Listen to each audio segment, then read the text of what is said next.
బిర్యానీ తిందామా? నన్ను మాట్లాడమని నాకు మైక్ ఇచ్చారు. మైక్ ఇచ్చేదే మాట్లాడమనడానికి. ఎక్కువ మాట్లాడినా తెలియకుండా పొరపాట్లు మాట్లాడినా ఎవరు నన్ను మందించండి. నేను బుడ్డే కానీ చిన్నపిల్లని అట్లే ఉండదు, పొద్దున్నే స్ట్రోల్ చేస్తారు. ఫస్ట్ ఆఫ్ ఆల్ ఇక్కడ వచ్చిన అందరికీ థ్యాంక్ యూ. మొన్న నరేంద్ర గారు ఒక వీడియో తీశారు, నాకు చాలా చాలా హ్యాపీ అనిపించింది మా సినిమా గురించి అంత మాట్లాడడం. ఆయన పేరు నరేంద్ర కాదు, ఆయన నాగేంద్ర. సారీ, అదే చెప్పాను కదా మిస్టేక్స్ అవుతాయని. చెప్పాను కదా మిస్టేక్స్ అవుతాయి. భయంతో కూడిన శ్రద్ధతో కూడిన లోపల ఏదో. సో థ్యాంక్స్ చెప్పాలి అందరికీ, చాలామంది థ్యాంక్స్ చెప్పాలి. ముందుగా మా డైరెక్షన్ టీమ్కి థ్యాంక్స్ చెప్పాలి, ఎందుకంటే ఈ సినిమాలో ఏడీలు మా డాడీలా పనిచేశారు. పొద్దున్నే వచ్చి మమ్మల్ని లేపడాలు, మాకు డ్రెస్సులు వేయడాలు. మా విష్ణన్న కొట్టి మరి డ్రెస్ వేసేవాడు. నేను సెట్లో ఒక దగ్గర ఉండేవాడిని కాదు, తిరుగుతూ ఉండేవాడిని. పట్టుకొచ్చి మరి ప్యాంట్లు షర్ట్లు వేసేవాడు మా మమ్మీ వేసినట్టు. దెన్ మా మాస్టర్ జై అన్న, ఈ పెద్ద బాడీతో డ్యాన్స్ వేయడం కష్టం అన్నా అంటే, పర్లేదు తమ్ముడు నువ్వు వేయగలుగుతావని నాకు ఆ ధైర్యాన్ని ఇచ్చాడు. థ్యాంక్ యూ అన్న. ఇంకా మన లోకి అన్న, నేను భయపడేవాడిని. అంటే ఫస్ట్ సినిమా కదా, ఇంతవరకు షార్ట్ ఫిల్మ్ చేశాను. యూట్యూబ్ అంటే ఏం కాదు, కామెంట్ పెట్టేస్తారు, డిలీట్ చేసుకోవచ్చు. కానీ సినిమా అలా కాదు, ఒకసారి బయటకు వచ్చిందంటే అనేస్తారు. ఆ భయం లోపల ఉండేది. నేను ఎప్పుడు భయపడుతున్నా లోకి అన్న వస్తాడు, ఇచ్చేసినవురా, కొట్టినావు అంతే, నువ్వు ఎక్కువ ఆలోచించొద్దు, అయిపోయింది. ఇక మా మహేష్ అన్న నేను మాట్లాడింది తక్కువ, కలిసింది తక్కువ, ఎందుకంటే పీపుల్ తక్కువ కలుస్తా, భయపడుతుంటారు కాబట్టి.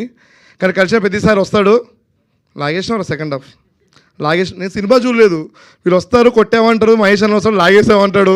అరే నేను ఏం చేశాడు రా, అలా భయం వేసేది నాకు. కానీ థ్యాంక్ యూ అన్న, నువ్వు అన్నట్టే లాగేశాను అనుకుంటా, బయట అందరూ పొగుడుతుంటే అనిపిస్తుంది. ఇంకోటి శ్రీ విష్ణు అన్న, నేను చేసిన ఫస్ట్ సినిమా శ్రీ విష్ణు అన్నతోనే. బ్రోచేవారు ఎవరు అని ఒక సినిమా ఉంటుంది.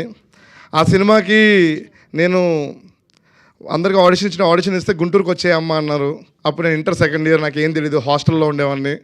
హాస్టల్లో చెప్పకుండా 2 బట్టలు బ్యాగ్లో సర్దుకొని పారిపోయా హాస్టల్ నుంచి.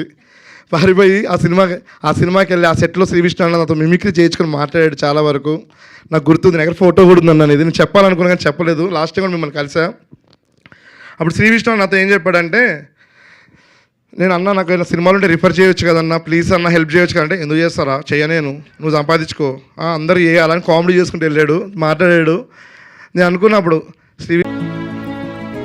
The heart of India has always lived in its makers, in the quiet. ఆ రోజు నేను నీతో కలిసి క్యారవాన్లో ఉంటానని అప్పుడు ఫిక్స్ అయ్యాను. అది ఇంకా జరగలేదు. కానీ ఇప్పుడు శ్రీ విష్ణు అన్న నా సినిమా గెస్ట్గా వచ్చాడు.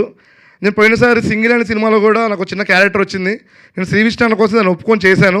నేను అప్పుడు చెప్దాం అనుకున్నాను, అన్న అప్పుడు నేను బ్రోచేవారి వాళ్ళు కలిసి నేను చిన్నపిల్లడు ఉన్నప్పుడు అంటే, ఇది సమయం కాదు, ఇప్పుడు నేను రౌడీలో ఒకలా ఉన్నాను, నేను రౌడీ కాదు, ఒక మంచి క్యారెక్టర్ ఉన్నప్పుడు చెప్దామని చెప్పి అనుకున్నాను. ఈరోజు మీరు నాకు గెస్ట్గా వచ్చారు మా సినిమాకి. ఇప్పుడు చెప్పాలనుకుంటున్నాను అన్న, నేను సాధించేసిన అన్న, స్క్రీన్ మీద వచ్చినా అన్న. థ్యాంక్ యూ అన్న, నువ్వు మా కోసం వచ్చినందుకు. శ్రీ విష్ణు అన్న ఎలా అయిపోయాడు అంటే, ఇప్పుడు చిన్న సినిమాలకి ప్రమోట్ చేయడానికి ఆయన ఒక మెగాస్టార్ అయిపోయాడు. ఇప్పుడు ఏ చిన్న సినిమాకైనా సరే అన్న గెస్ట్గా ఉంటుండు. థ్యాంక్ యూ అన్నాను, టైం తీసుకొని మన చిన్న సినిమాలు ఎంకరేజ్ చేయడానికి. సారీ ఫస్ట్ ఆఫ్ ఆల్ మా చిన్న సినిమా కాదు, ఒక మంచి సినిమా, మనల్ని మంచి సినిమాలు ఎంకరేజ్ చేసినందుకు థ్యాంక్ యూ అన్న. అందరూ చెప్తున్నారు వాళ్ళ మమ్మీ డాడీ వాళ్ళంతా ప్రౌడ్గా ఫీల్ అయ్యారు, చాలా హ్యాపీగా ఉందని. నాకు చెప్పాలనుంది కానీ మా మమ్మీ హోటల్లో పనిచేస్తుంది, కిచెన్లో. మా మమ్మీకి ఫోన్ చేసి, అమ్మ నాది దివానా అని ఒక సినిమా వచ్చిందమ్మా, నువ్వు వెళ్ళి చూడమ్మా, నాకు చాలా హ్యాపీగా ఉంటుందమ్మా అంటే, మా అమ్మ ఒక మాట, ఒకరోజు పోయి జీతం పోద్ది, నువ్వు ఇస్తావా జీతం, రూపాయి ఇవ్వవు నువ్వు నాకు అంటుంది. కాదు మమ్మీ, నువ్వు హైదరాబాద్కి వస్తే సినిమా చూస్తావు మమ్మీ అంటే, సరేరా నాకు రోజుకి 800 ఇస్తావు, 800 ఇస్తా వస్తా ఉంటుంది. సో మా మమ్మీలో అలాగే ఉంటుంది. తను కూడా రేపో మా వచ్చి సినిమా చూస్తుంది. దీన్ని అప్పుడు నేను కూడా వెళ్ళాక ఫీల్ అయ్యి ఆ ఎమోషన్ ఫీల్ అవ్వాలనుకుంటున్నాను. Thank you so much. నేను మాట్లాడలేకపోతున్నాను, ఎందుకంటే ఇది అలా కాదు, ఇది ఎలా చెప్పానంటే, నాకు సింగిల్ పేరెంట్ మా మమ్మీ సింగిల్ పేరెంట్. అంటే ఇది సమయం కాదు, నేను ఎక్కువ మాట్లాడుతున్నాను అనుకోకండి, ఇది చెప్పాలి. ఎందుకంటే నాకు మళ్ళీ మైక్ దొరుకుతుందో లేదో నాకు తెలియదు. నాకు డాడీ లేడు, మా మమ్మీ సింగిల్ పేరెంట్. ఒక 3 years బ్యాక్ మా తమ్ముడు చనిపోయాడు. నా లైఫ్లో నాకు తెలిసింది ఇద్దరే, మా అమ్మ మా తమ్ముడు. నాకు ఇక చుట్టాలు కూడా ఎవరు తెలియదు. నా డ్రీమ్ ఎలా ఉంటుందంటే, నేను సినిమా తీస్తా, సక్సెస్ అవుతాను, నల్గొండలో పెద్ద థియేటర్ కడతా, ఆ థియేటర్ మా తమ్ముడు చూసుకుంటాడు, నేను సినిమాలు చేస్తా, ఇది నా డ్రీమ్. సడన్గా మా తమ్ముడు చనిపోగానే నా బ్రెయిన్ అంతా బ్లాక్ అయిపోయింది. అంటే ఇక్కడ ఫ్యూచర్ కనబడలేదు. ఇంకా అయిపోయింది. నేను అంటే వాడి అమ్మ దగ్గర ఉంటాడు, నేను హైదరాబాద్లో తిరుగుతుంటా నచ్చిన పని చేసుకుంటూ. ఇంకా మమ్మీదే నేను ఒక్కనే ఉండాలి, ఇంకెవరు లేరు. ఒక చిన్న కుక్క పిల్ల ఉంది, దానికి ఏం మాటలు రావు, ఏం చేయదు. అది మమ్మీని ఎలా చూసుకుంటుంది, ఆ భయం ఉండిపోయింది నా లోపల. కానీ నేను డిప్రెషన్కి వెళ్ళిపోయినా. మమ్మీ వచ్చి అడిగేది, ఏంటి ఇంకే వెళ్ళవేంటి హైదరాబాద్ కంటే, లేదు మమ్మీ ఏదైనా పని చేసుకుంటా, ఇక్కడే నీతోనే ఉంటా మమ్మీ అంటే, మా మమ్మీ ఒక మాట చెప్పింది, నువ్వు సినిమా కోసం డిగ్రీ వదిలేసావు కదరా, నువ్వు నాతో ఎన్నిసార్లు గొడవపడి ఇంట్లోకి బయటికి వెళ్ళిపోయావు సినిమా చేస్తా అని. మరి ఇప్పుడు తమ్ముడు చనిపోతే ఎందుకంత డెల్ అయిపోతున్నావు, తమ్ముడు కూడా దీన్ని యాక్సెప్ట్ చేయడరా, నువ్వు వెళ్ళు ఏంగా నేను చూసుకుంటా అని చెప్పి మా మమ్మీ 3 years నుంచి ఒక్కటే ఉంటుంది ఇంట్లో. నేను ఇంటికి వెళ్ళాను సరిగ్గా, అయినా సరే నేను ఎంకరేజ్ చేసింది. మా మమ్మీ పేరు శారద. మా మమ్మీకి ఒకటే నా లైఫ్లో ఒకటే ఉంది. మా మమ్మీకి నేను థ్యాంక్స్ చెప్పలేను, ఎందుకంటే అంత పెద్ద మా మమ్మీ స్థాయికి నేను రాలేకుండా నేను థ్యాంక్స్ చెప్పలేను. ఎప్పటికైనా సరే మా మమ్మీ నా హోటల్లో పని ఆపిపించి ఇంట్లో కూర్చోబెడతా. ఆ కుక్క పిల్లని చాలా గ్రేట్గా చూసుకుంటా, అదే మా అమ్మకి అచీవ్మెంట్. థ్యాంక్ యూ అందరికీ, థ్యాంక్ యూ.